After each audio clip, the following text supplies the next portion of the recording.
کرن ڈار صاحبہ بھی میرے ساتھ موجود ہے۔ کرن، آپ لوگوں کا کیا رد عمل ہے؟ ایک تو یہ ہے کہ فیض حمید کی گرفتاری فوج کا اندرونی معاملہ ہے، لیکن دوسری جانب جو بھی بیان آپ کی حکومت کے ریپرزنٹیٹیوز کی طرف سے دیا جاتا ہے، ان کی خواہش ہوتی ہے کہ فیض حمید، ثاقب نثار، ان سب کا لنک پی ٹی آئی کے ساتھ جوڑ دیا جائے۔ یعنی کہ لگتا ہے ایسے ہے کہ حکومت ہر معاملے میں پی ٹی آئی کے لیے کوئی نہ کوئی لنک تلاش کرتی ہے۔ بسم اللہ الرحمن الرحیم۔ سب سے پہلے تو آپ کا شکریہ کہ آپ نے مجھے اپنے پروگرام میں مدد کیا۔ لنک ہم نہیں جوڑ رہے، مسلم لیگ نون نہیں جوڑی یہ لنک۔ 2014 کا اگر میں دھرنا ہوں، اس سے پہلے بھی اس سے پیچھے بھی آپ چلے جائیں تو یہ لنک تو بہت پرانا تھا۔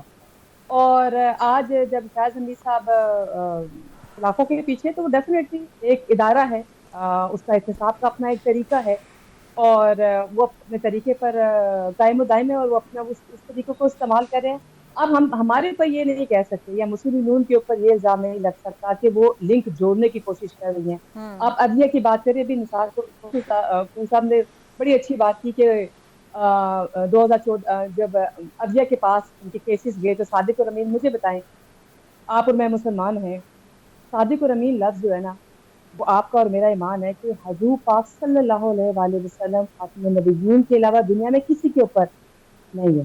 یہ جو لفظ ہے یہ انہی کے لیے ہے، پھر گڈ ٹو سی کہنا۔ تو آپ بتا دیں پھر، میں 2008 سے ہوں، میں 2008 سے مجھے نہیں یاد کہ کوئی بل پاس کرانے کے لیے، بجٹ پاس کرانے کے لیے کبھی مجھے فون آیا ہو کہ جی اٹینڈنس پوری کریں۔ یہ تو عمران خان صاحب خود بتا رہے تھے کہ ان کو کن کی مدد لی جاتی تھی، وہ کن کی مدد لیتے تھے۔ تو ہم تو لنک نہیں پیدا کر رہے، یہ لنک تو پیدا ہوا ہے، یہ لنک تو نظر آ رہا ہے۔ ہاں، اب منظر عام پر ضرور آیا، پہلے ہم چیخ رہے تھے، ہم بتا رہے تھے، ہم کہہ رہے تھے کہ اسٹیبلشمنٹ ان کے ساتھ ہے، اور وہ وقت نے اس چیز کو پروف کیا۔ صاحبہ کیا رسپونڈ کریں گی؟ یہ واقعی ایک ہیڈ سٹیپ ہے کہ انہوں نے وزیر اعظم کو چیلنج کر دیا ہے، اور اس کے ساتھ یہ بھی ایڈ آن کر دیجیے گا کہ ٹیکسٹائل فیکٹریاں بند ہو رہی ہیں، انٹرنیٹ کی بندے سے فری لانسرز کا بہت نقصان ہوا ہے، اس پہ بھی ہم سفر کر رہے ہیں، آن لائن کاروبار، ڈیجیٹل کاروبار تباہ ہے۔ کیا ہے ابھی تک آپ کی حکومت کے کریڈٹ پر؟ بڑی کوشش کی گئی ان دونوں بھائیوں کو، میاں محمد نواز شریف صاحب کو اور میاں محمد شہباز صاحب کو الگ الگ کرنے کی، پر آج تک تو کامیاب نہیں ہوئے۔ مجھے یقین ہے کہ یہ آگے بھی کامیاب نہیں ہوگا۔ دیکھیے، ویژن تو محمد نواز شریف صاحب کا ہی ہے، لیڈر وہی ہیں مسلم لیگ نون کے۔ پھر اس کو جو پریکٹیکل فارم میں لے کے جانا ہے، میں سمجھتی ہوں شہباز صاحب جو پرائم منسٹر پاکستان ہے، میں سمجھتی ہوں ان سے اچھا ایڈمنسٹریٹر میرے خیال سے میں نے تو نہیں دیکھا۔ میرے خیال سے نثار کھوڑا صاحب بھی کہ یہ اس چیز کو ضرور ایڈمٹ کریں گے کہ وہ بہت اچھے ایڈمنسٹریٹر ہیں۔ اور رہی بات یہ کہ بڑے میاں صاحب نے اپنے چھوٹے بھائی کو مشکل میں ڈالا، ان دونوں نے کبھی بھی ایک دوسرے کو مشکل میں نہیں ڈالا۔ مجھے لگتا ہے کہ ان دونوں نے ہمیشہ ہی ایک مثال قائم کی ہے، سیاست میں بھی ہے، بہت ہی زبردست مثال۔ میں سمجھتی ہوں کہ بہت کوشش کی گئی ان کو الگ کرنے کی، لیکن اور بہت سے موقع بھی آئے۔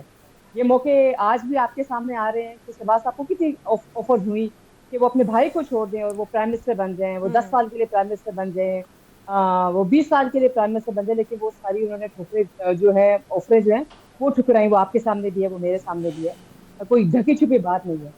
تو جہاں تک بات کی ریلیف کی، ٹھیک ہے، نثار کھوڑا صاحب بالکل ٹھیک کہہ رہے ہیں کہ یہ 2 مہینے کا ریلیف ہے، لیکن some thing is better than nothing.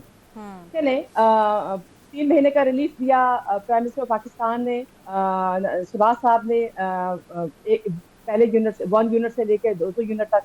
پھر آپ آ جائیں پنجاب میں، آ جائیں پنجاب، چلیں آپ کہہ سکتے ہیں کہ پاکستان جو ہے ہاف سے زیادہ جو ہے وہ پنجاب ہے، اور اس میں یہ بہت بڑا ریلیف ہے۔ 200 یونٹ سے لے کے 500 یونٹ تک 14 روپے کا جو ریلیف دیا گیا ہے۔